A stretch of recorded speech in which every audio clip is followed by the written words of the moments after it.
همه عزیزان، خواستم بهتون آموزش نجات اضطراری و عملی بهتون نشون بدم. امیدوارم که براتون مفید باشه و ازش استفاده کنین. اول که وارد موتور خونه میشین، میاین این جعبه‌ای که میبینین میگن جعبه سه‌فاز.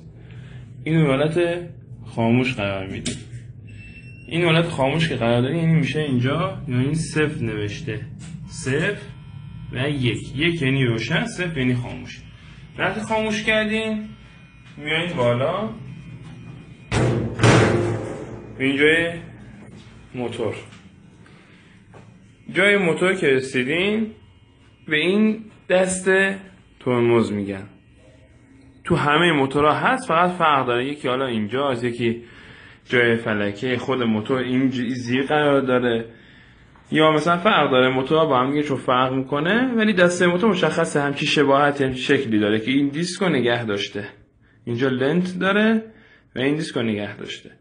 حالا این دسته رو چه به سمت خودمون بکشیم چه به سمت دیوار هلش بدیم تا یه حدی بیشتر این فک باز نمیشه. بعد به این فلکه میگن فلکه دینام یا فلکه فلایول.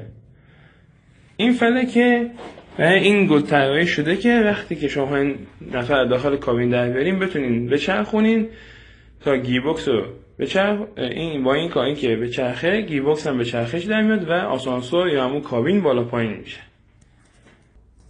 بعد روی بوکسل ها و اینجا معمولا شرکت آسانسوری یا سرویس کارا یک رنگی میزنن که به این رنگ که روی بوکسل هست به این میگن شاخص.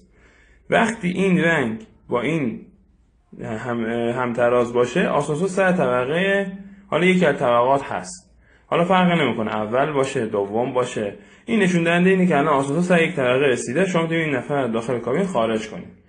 حالا اگه 10 سانت پایین یا بالاتر بود مهم نیست، بازم میتونید نفر رو نجات بدین. اگه میخواین نفر در بیارین حتما اول دستتون رو به فلکه بگیرین و به جهتی داخل فلکه نوشته دقت کنین. داخل این فلشای هست نوشته پایین بالا، اگه نوشته به این سمت بدین این کابین مثلا این کابین میاد بالا، به این سمت هم میاد پایین. البته تو استانداردش میگن به هر طرف که فلکه راحت‌تر میچرخه، یعنی این که شما میچرخونین به هر سمتی که آسان‌تر میره و روی شما فشاری نیست. خب حالا این دسته ترمز شما آزاد میکنین، اول دست روی فلکه ترمز آزاد، بعد ترمز آزاد کردین شروع می‌کنین به چرخش تا جایی که دستتون جا داره به آرومی.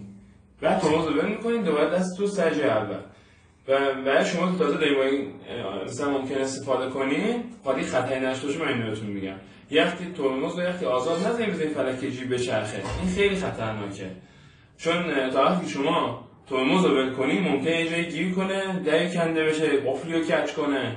حتما دستتون اول روی فلکه و به آرامی بدین، یکم سریعتر به این حالت تندتر تا این شاخص روبروی اون چیزی که بهتون گفتم قرار بگیره و ببین با اون کلیدی که معمولا در موتور خونه هست که این شکلیه، کلید سه‌گوش هست، ببین کلید سه‌گوش آسانسور با این روی در یک سوراخی داره، این داخل اونجا قرار میگیره و بعضی در جهت عقبای ساعت و بعضی خلاف عقبای ساعت چرخش میکنه و در باز میکنه. ممنونم که وقت گذاشتید. امیدوارم که چیزایی که بهتون گفتم مورد توجهتون و مفید باشه براتون.